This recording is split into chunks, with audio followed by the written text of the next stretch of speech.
জ্যাকেটগুলো পরিয়ে দিয়েছে।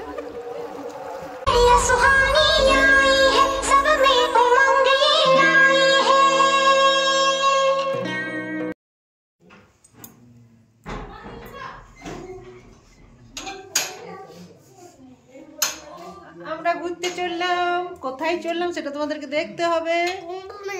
কুম্ভ মেলা চললাম না, এখন আমরা বলবো না আমরা কোথায় চললাম, তোমরা দেখতে থাকো। কোথায় চললাম? আমরা কুম্ভ মেলা চললাম, তোমরা দেখতে থাকো। আমাদের সাথে যদি কুম্ভ মেলা যেতে চাও তো আমার ভিডিওটা দেখো। চলো আমরা চললাম কুম্ভ মেলা, এবার বেরোবো। আমরা সবাই তৈরি হয়ে গেছি পুরো ফ্যামিলি মিলে। এবার আমরা যাব কোথায়? কুম্ভ মেলা। তো হ্যালো বন্ধুরা, তো তোমরা নিশ্চয়ই সবাই খুব ভালো আছো। তো ভিডিওর টাইটেল থেকে বুঝতেই পারছো আমরা ঘুরতে চললাম, আর কোথায় চললাম সেটাও বুঝতে পারছো। তো চলো আমরা বেরিয়ে পড়েছি। তো আমরা এখন যাচ্ছি মানে আমাদের ট্রেন আছে বর্ধমান থেকে। তো আমরা এখন বোলপুর যাব, মানে আমাদের লাভপুর থেকে বোলপুর যাব। বোলপুর থেকে মা তারা এক্সপ্রেস ধরে বর্ধমান পৌঁছাবো, তারপর বর্ধমান থেকে ট্রেন। তো আমরা পৌঁছে গিয়েছি বোলপুর স্টেশনে।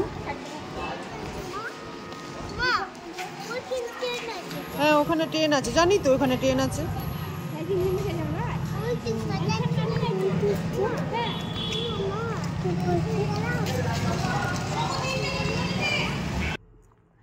তো আমরা পৌঁছে গেছি বোলপুর স্টেশনে। বোলপুর স্টেশন থেকে আমাদের টিকিট করা নেই, তো ওখান থেকে কাউন্টার টিকিট নিয়ে নিচ্ছে, আর আমরা দাঁড়িয়ে আছি। আর আমার মেয়ে তো খুব খুশি। ও তো কি বলবো, তো ট্রেন দেখে তো এমনিতেই খুশি হয়, তারপর আবার ঘুরতে যাচ্ছে। তো সবাই চলে এসেছি। কারা কারা যাচ্ছি বলতে আমি, আমার মা, আমার হাজব্যান্ড, মেয়ে, আর জহি, আমার দিদির ছেলে রাজ, আর বড় দিদি মনীষা, জামাইবাবু, এরা সবাই মিলে যাচ্ছি। আর আমার মেয়ে তো ট্রেন দেখে সত্যিই খুব কি বলবো, এত খুশি, এত আনন্দিত বলার নেই। তো চলো আমাদের সাথে ঘুরতে থাকো, পুরো ট্রিপটা দেখো কিভাবে আমরা কুম্ভমেলা যাচ্ছি।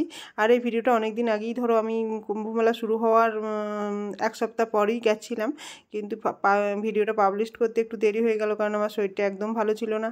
আমার মেয়ের সবাই খুব শরীর খারাপ, ঠান্ডা লাগা, জ্বর, আর উঠতেও পারিনি 15 দিন ধরে। এখন একটু সুস্থ আছি, তাই ভাবলাম ভিডিওটা তোমাদের সাথে শেয়ার করি। তো আমরা বর্ধমান যাবো। আর আজকে বোলপুর স্টেশনের অবস্থা দেখলে সত্যি কথা বলতে মাথা ঘুরে যাচ্ছে, এত লোক, আর আমাদের রিজার্ভেশন করা নেই। জানি না কিভাবে ট্রেনে উঠবো, এত লোক। বোলপুর থেকে যে কোথায় যায় জানি না। আজ তো সানডে ছিল, মানে রবিবার। তো আর দেখতে পাচ্ছ খাওয়া দাওয়া শুরু হয়ে গেছে। আর যেই ক্যামেরা দেখেছে আমার মেয়ে সেই লুকিয়ে পড়ছে, লুকিয়ে চিপস খাচ্ছে। দেখো কেমন লুকাচ্ছে, দেখো কেমন ঘুরে যখন ওর ক্যামেরাটা সামনে আসছে তখনই এইভাবে লুকিয়ে পড়ছে। তো অ্যাটলিস্ট জাস্ট আমরা বর্ধমান স্টেশনে নামলাম, কিন্তু কীভাবে যে ট্রেনে চেপেছিলাম আর কীভাবে ট্রেন থেকে নেমেছি সেটা বলার নেই। তো অবস্থা দেখে বুঝতেই পারছো কেমন বিধ্বস্ত অবস্থা। আর আমার মেয়ে ট্রেনকে টাটা দিচ্ছে, তার মধ্যে একটা কাণ্ড ঘটে গেছে। আমরা সবাই উঠেছি, কিন্তু কে ওঠে নাই সেটা আমার মেয়ে বলবে। শোনো,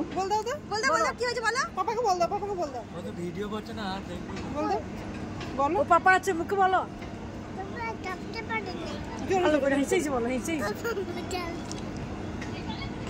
বলো আমার বাবা ট্রেনে চাপতে পারে নাই।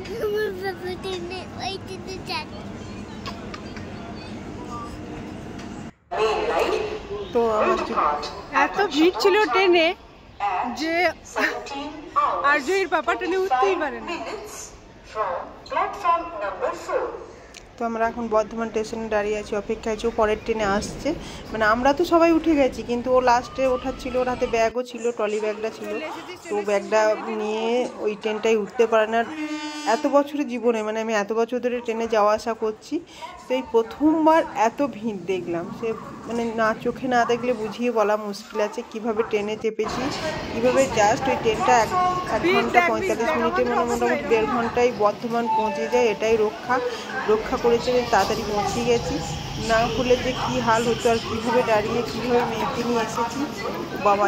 এরকম রিজার্ভেশন না করে এরপর আমি আর কোনোদিন ট্রেনে চাপবো না। তো দেখো এই ট্রেনে ওর বাবা চলে এসেছে, মানে এই ট্রেনটাই কাঞ্চনজঙ্ঘাতে ওর বাবা চেপেছে।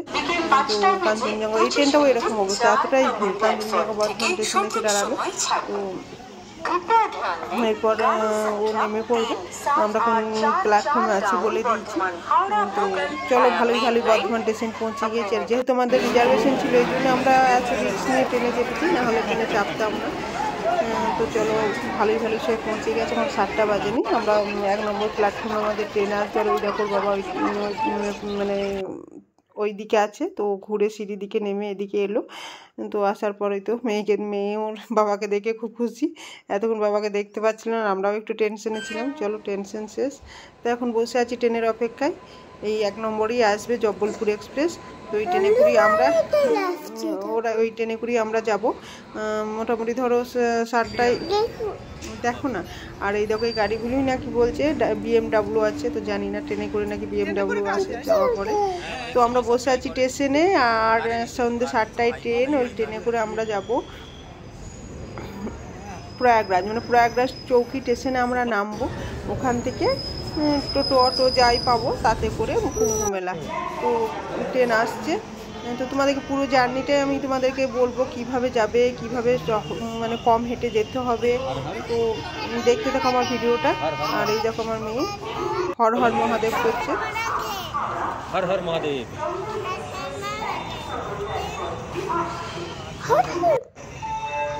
তো ট্রেন আসছে, আমরা এখন লাগেজ নিয়ে দাঁড়িয়ে আছি, ট্রেনে চেপে পড়বো। আর খুব ভালো লাগছে, কোনো প্ল্যানিং ছিল না। সে বলে না ভগবান যখন ডাকে তখন তার দর্শনের জন্য তখন যে কোনো পরিস্থিতিতে চলে যাওয়া হয়। তো আমরা ট্রেনে চেপে পড়েছি, আর আমার মেয়েও সারাদিনের ক্লান্তির পর ঘুমিয়ে পড়েছে। আমরা সবাই যার সিটে নিয়ে বসে পড়েছি, এবার খাওয়া দাওয়া করে শুয়ে পড়বো। সকাল 7টায় আমরা কুম্ভ মেলায় নেমে পড়ব, প্রয়াগরাজ চৌকিতে নেমে পড়বো।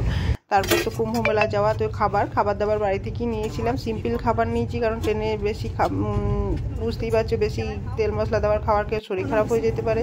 তো সিম্পল রুটি, ব্রোকলি, পনিরের তরকারি আর মিষ্টি, এটাই ছিল আমাদের সিম্পল রাত্রিবেলার ডিনার।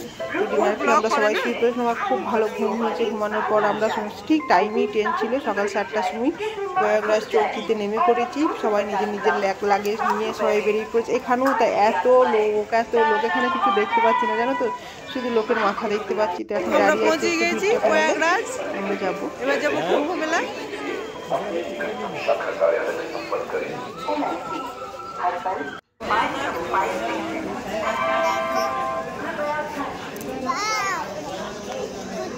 তো আমরা চলে এলাম, দেখতে পাচ্ছ চারদিকে শুধু লোক আর লোক। তবু তো এই স্টেশনটা একটু বাইরের দিকে, এই জন্য একটু ভিড়টা কম। তো দেখতে পাচ্ছ পা রাখার জায়গা নেই। তো সকাল একটু চা মন করছে, তো বেরিয়ে যাই স্টেশন থেকে। তারপর একটু চা খেয়ে নেবো। দেখো চায়ের নাম করছিলাম, আর চাও পেয়ে গেছি রাস্তার ধারে। এরা টেম্পোরারি চায়ের দোকান করেছে, কারণ এত ভিড় তাই প্রত্যেকটা লোক তাদের বাড়ির দরজায় চায়ের দোকান করে নিয়েছে। সত্যি কপাল যখন ভালো হয় তখন এইভাবেই পয়সা রোজগার হয়ে যায়। তো আমরা চাটা খেয়ে বললেও নাকি 1 কিলোমিটার মতন হাঁটতে হবে, তারপর অটো মেন রাস্তায় গিয়ে আমরা অটো পাবো। তো সেটার জন্যই আমরা হাঁটছি। তো এরপর আমরা কুম্ভ মেলা পৌঁছে যাব। সত্যি কথা বলতে কি যে ভালো লাগছে বলতে পারবো না। ওই দেখো আমার মেয়ে তার বাবার কাঁধে চেপে চড়লো। তো পুরো ভিডিওটা দেখো, যদি ভালো লাগে তো অবশ্যই লাইক করো, শেয়ার করো, সাবস্ক্রাইব করতে ভুলো না। আর কিভাবে গেলাম, কিভাবে এলাম, পুরো ইনফরমেশন আমি এই ভিডিওর মাধ্যমে তোমাদেরকে শেয়ার করব। তো পরের ভিডিও হচ্ছে, এখানে আমি এই ভিডিওটা এন্ড করছি। আর পরের ভিডিও, এই দেখো কুম্ভ মেলা পৌঁছেই গেছি। পরের ভিডিও কুম্ভ মেলায় কীভাবে পৌঁছালাম, কীভাবে স্নান করলাম, কীভাবে ত্রিবেণী সঙ্গমে গেলাম, সেগুলোই থাকবে। তো দেখতে থাকো, বাই।